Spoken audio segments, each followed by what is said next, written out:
नमस्कार, मैं हूँ आरजे पवन। सेहत सही लाभकारी में हमारे सभी दर्शकों का स्वागत है और हमारे साथ हैं डॉक्टर सहाना पुरुषोत्तम। तो आइए हम इनसे बात करते हैं प्रेगनेंसी के दौरान किन किन चीजों पे हमें ध्यान देना चाहिए स्टार्टिंग टू एंड तक। सो प्लीज मैम, प्लीज अपना इंट्रो दें प्लीज। नमस्कार, मैं डॉक्टर सहाना पुरुषोत्तम, स्त्री रोग विशेषज्ञ और स्त्री कैंसर विशेषज्ञ। और प्रेगनेंसी एक औरत के जीवन में बहुत ही महत्वपूर्ण फेज है, जहाँ पे आजकल जितने 5 के केसेस बढ़ चुके हैं उसमें प्रेगनेंसी के प्रति ध्यान देना सबसे ज्यादा जरूरी है। प्रेगनेंसी के एक एज हमेशा से बनी हुई है कि 20, 30, 40 आइडियल ऐसा कोई पीरियड में होती है। आज की औरतें करियर को लेके, वर्किंग को लेके प्रेगनेंसी पोस्टपोन करती है या प्लान करती है, तो अकॉर्डिंगली प्लान करना सबसे ज्यादा जरूरी है। तो प्रेगनेंसी एंटर करने से पहले आपका सेहत अच्छे बना रहना जरूरी है। यानी अगर आपको पीसीओडी की शिकायत है तो आपका वेट पे ध्यान देना जरूरी है कि आपका बीएमआई जो होता है, वेट जो है कंट्रोल रेंज में होना जरूरी है। जो बीएमआई होती है 24 के रेंज में रहे तो अच्छा है। अगर कभी कभी जैसे जेनेटिक बीमारियां होती है, थैलेसीमिया है या जो खून की बीमारी रिलेटेड है, तो आप पहले से ही जांच करेंगे, हीमोग्लोबिन लिमिट में रहेगा तो वो बेटर है। और सिमिलरली वो ये भी अप्लाई होता है बीपी और शुगर भी। तो प्री प्रेगनेंसी आपका हेल्थ अच्छा रहना सबसे ज्यादा जरूरी है, जिसमें आप स्पेशली हीमोग्लोबिन, आपका शुगर, थायराइड ये सब मॉनिटर करेंगे। जैसे आप कंसीव होते हैं, यूजुअली पता नहीं चलता है कब कंसीव हुआ, तो उस दौरान प्री कंसेप्शनल फोलिक एसिड हम लोग सजेस्ट करते हैं। दिस इज बेसिकली गिवन कि बच्चे में कोई भी न्यूरल ट्यूब डिफेक्ट ना हो, अबॉर्शन के रिस्क कम हो। तो ये फोलिक एसिड प्रेगनेंसी से पहले, यानी आप प्लान करने से पहले 3 महीने से आप स्टार्ट करेंगे folic acid. So this will cover कि आपका जो भी अबॉर्शन है या न्यूरल ट्यूब डिफेक्ट है बच्चे में, वो उसको कवर कर लेगा। पहले 3 महीने सामान्य रूप से बहुत औरतों को वॉमिटिंग होती है या जी चला सकता है, ये नॉर्मल है, इसमें घबराना नहीं है। खाने पीने का इस पहले 3 महीने में वजन बहुत बढ़ता नहीं है, तो इसमें ध्यान देना जरूरी है कि आप कुछ भी बाहर का ना खाएं और घड़ी का प्रेफर करें। और हर 3-4 घंटे पे छोटा छोटा खाना खाना जरूरी है।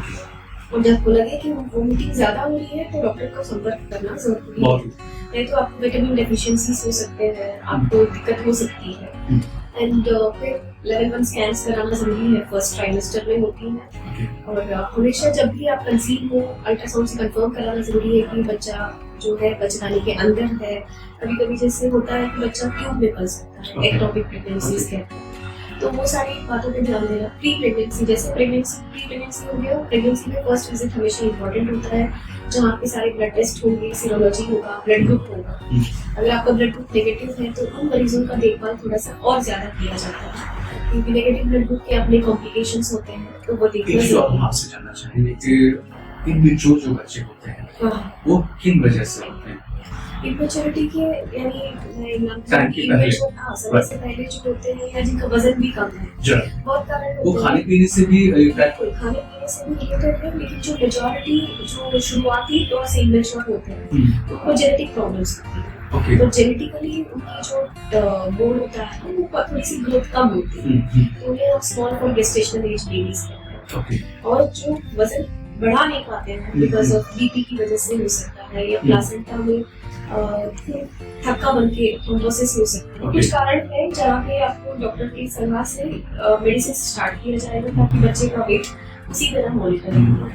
तो वेट बच्चे के वजन के लिए आपको खाने पीने पे ध्यान देना जरूरी है। यानी आप 2 इंसान के लिए नहीं खाएंगे, फिर आपकी कैलोरीज तो समय पहले से बढ़ जाते हैं, तो अकॉर्डिंगली आपको खाने पीने का ध्यान उस तरह से बढ़ाना है। खास तौर से हीमोग्लोबिन का ध्यान रखते हुए आयरन वाली चीजें खानी है और कैल्शियम भी जरूरी है। और एक चीज और हम आपसे जानना चाहेंगे कि जब प्रेगनेंसी हो जाती है एंड देन उसके बाद की होता है क्या कि आपका बेबी हो गया, फिर आप चले गए, तो वहाँ पे थोड़ा सा होता है कि चलो कोई बात नहीं, बट वहाँ पे भी किन बातों का ध्यान देना चाहिए? प्रेगनेंसी के बाद तो अभी तक तो बच्चा माँ के अंदर था, प्रेगनेंसी के बाद दोनों बाहर आते हैं, तो दोनों को अलग पहलू से देखना जरूरी है। बहुत टाइम होता है कि सबका ध्यान बच्चे पे चला जाता है, माँ पे कोई ध्यान नहीं दे पाता।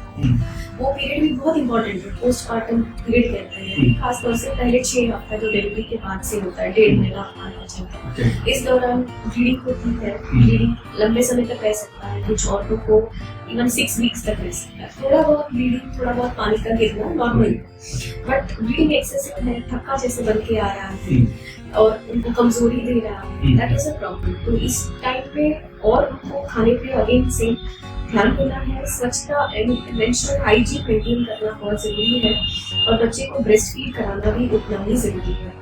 ये तो रही बात, आपने चीजें बता दी। इसमें मदर है वो तो अपनी तरफ से पूरी निभाती है, हस्बैंड के लिए, एक फादर के लिए क्या जिम्मेदारी बनती है, तो आप ये बताना थोड़ा सा इम्पोर्टेंट है। बिल्कुल बिल्कुल जरूरी है। पोस्टमार्टम में एक और चीज होती है जो बहुत इग्नोर है, पोस्टमार्टम साइकोसिस कहते हैं, जहाँ पे माँ का अचानक से दुनिया बदलने की वजह से, क्योंकि एक नया इंसान आने की वजह से उनकी जो कोपिंग एबिलिटीज होती है वो थोड़ा सा गड़बड़ हो सकता है, and it is absolutely normal. तो इस टाइम पे पतियों को ध्यान देना है कि आप उनका काम शेयर करें, उनकी फीलिंग्स शेयर करें, उन पे ध्यान दें कि सारा जिम्मेदारी माँ पे नहीं डालें। और क्या कहते हैं ना, जैसे पेटर्निटी लीव आजकल नॉर्मलाइज किया जा रहा है, वैसे पेटर्निटी जो इन्वॉल्वमेंट है वो भी नॉर्मल करना जरूरी है, दोनों लोग का जरूरी है। जैसे अगर वो फीड करती है तो बर्पिंग करना, बच्चे को टहलाना या बच्चे का डायपर्स चेंज करना। एक लास्ट में आपसे एक शॉर्ट में आप हमारे जितने भी दर्शक हैं एक साथ क्या संदेश देना चाहती हैं? प्रेगनेंसी, कोई किसी प्रेगनेंसी एक फिजियोलॉजिकल कंडीशन है, जैसे कि हम ये नहीं कहते कि प्रेगनेंसी एक बीमारी है, pregnancy it is very physiological, और इसमें body changes, mental changes normal है, इसे अपनाना जरूरी है। और जहाँ पे और इम्पोर्टेंट क्या है कि प्रेगनेंसी हमेशा आप डॉक्टर को दिखाना जरूरी है, ये कि ये नॉर्मल है ऐसा नहीं होता। सो प्रेगनेंसी को एंजॉय करिए, जहाँ पे भी आपको लगे जैसे दिक्कत हो रही है डॉक्टर को कंसल्ट करना जरूरी है, एंड बाकी योगा वगैरह करना ये तो इम्पोर्टेंट है। Physical activities very important. Caesarean से होता है या नॉर्मल डिलीवरी होती है वो अलग बात है, वो तो लास्ट में पता चलता है, बट फिजिकल एक्टिविटी मेंटेन करने से मदर की जो कोपिंग एबिलिटीज होती है वो अच्छी होती है, फ्लेक्सिबिलिटी बना रहती है, तो any form of exercise is always good. Thank you so much doctor Shahana कि आपने इतनी इम्पोर्टेंट जानकारी हमारे दर्शकों को दी, इसके लिए once again thank you so much.